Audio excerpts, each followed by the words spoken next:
It was my 35th birthday. We kept it simple, just a small get-together at our house. 27 people, family, and a few close friends. My daughter, Sophie, who's 8, was running all over the place. For her, parties mean cake and getting to stay up past bedtime. She was so excited. I'd spent the entire day getting everything ready. Balloons, food, cleaning, arranging the table, making sure it all looked nice. When your family feels like it's one wrong word away from falling apart, you try extra hard to keep things smooth. My mother-in-law, Patricia, showed up right at 6. She didn't say happy birthday, didn't even look at me properly.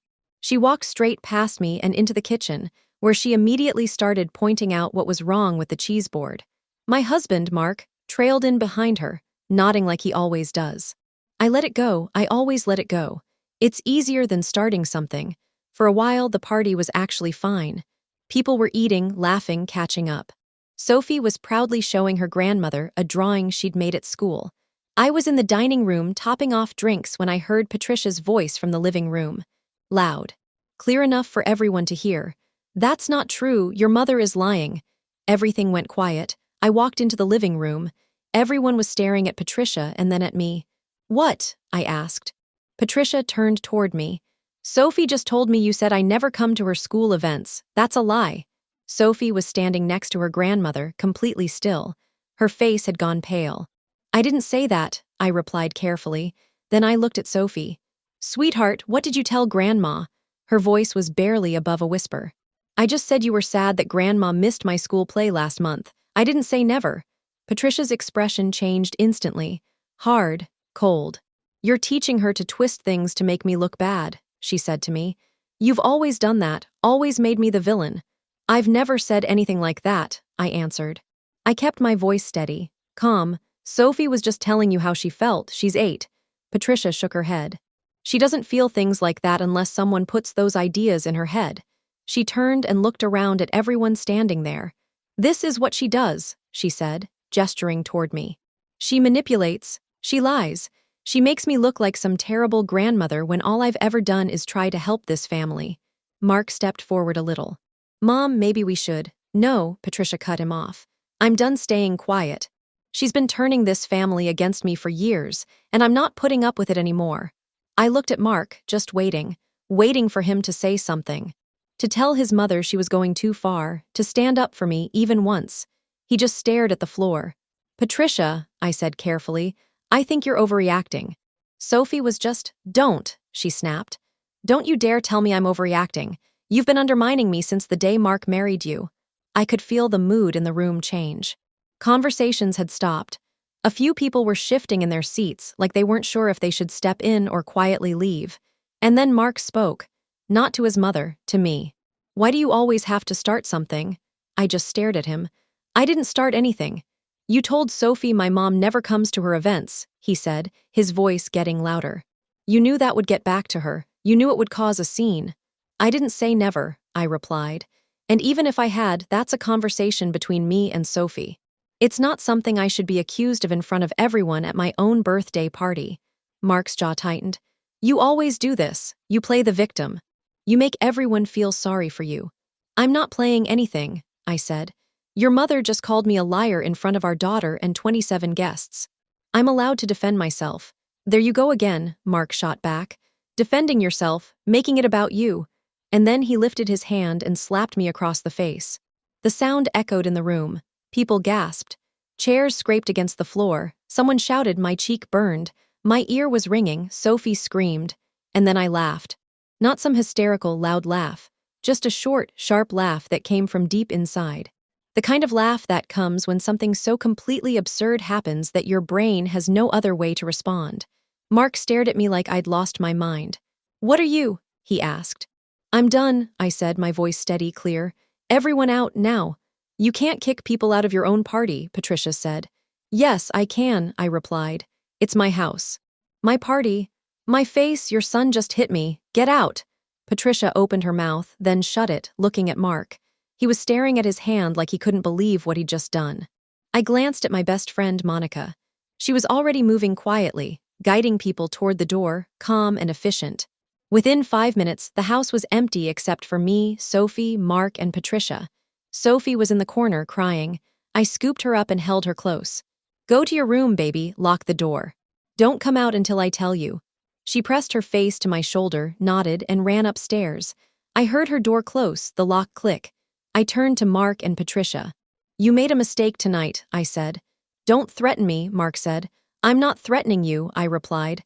I'm telling you, you made a mistake. Patricia laughed. What are you going to do? Call the police, they'll ask why you provoked him. I didn't provoke anyone, I said, but I'm not calling the police. Mark frowned. Then what? The doorbell rang. I walked to the door and opened it. 2 men in suits were standing on the porch. One held up a badge. Mrs. Collins, I'm Agent Morrison. This is Agent Chen. FBI. We have a warrant for Mark Collins and Patricia Collins. The color drained from Mark's face. Patricia stepped back, her face pale. What is this? She stammered. Agent Morrison walked in calmly. You're both under arrest for wire fraud, embezzlement, and conspiracy to commit tax evasion. I stepped aside as they read Mark and Patricia their rights, cuffed them, and led them out to separate vehicles. Patricia was yelling, but Mark stayed silent, staring at the ground. Once they were gone, Agent Morrison turned to me. You did the right thing coming forward. Mrs. Collins, we've been building this case for 8 months. Your documentation was crucial. Thank you. I nodded. We'll be in touch about the trial. In the meantime, he said with a small smile, stay safe and happy birthday. Then he left. I closed the door, locked it, and headed upstairs to Sophie's room. I knocked gently. It's me, sweetheart. You can open the door. She unlocked it and looked up at me with wide, worried eyes. What happened? Daddy and Grandma had to go with some people, I said softly. Are they in trouble? She asked. Yes, I said, but we're okay, you and me. We're okay. She threw her arms around me, and I held her tight. I sat down with her and began to explain. Let me tell you how we got here. 6 months ago, I found something I wasn't supposed to see. Mark's laptop was on the kitchen table. He'd left it open when he went to shower. I wasn't snooping, just closing it so Sophie wouldn't spill juice on it. The screen was still on. An email from Patricia was open. The subject line said Q3 numbers. I didn't mean to read it, but I noticed my name, Mark's company name, and the word transfer. I read the whole email. Patricia had been embezzling from Mark's company.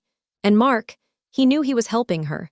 They'd been moving money through shell accounts and falsifying tax documents for years. I took photos with my phone, everything. Then I started digging deeper. I found files on Mark's computer, spreadsheets, bank statements, emails going back 3 years. I copied everything to a flash drive. After that, I reached out to a lawyer and then to the FBI. For 6 months, I quietly collected evidence, documented every detail, and worked with federal agents, all while keeping life looking normal.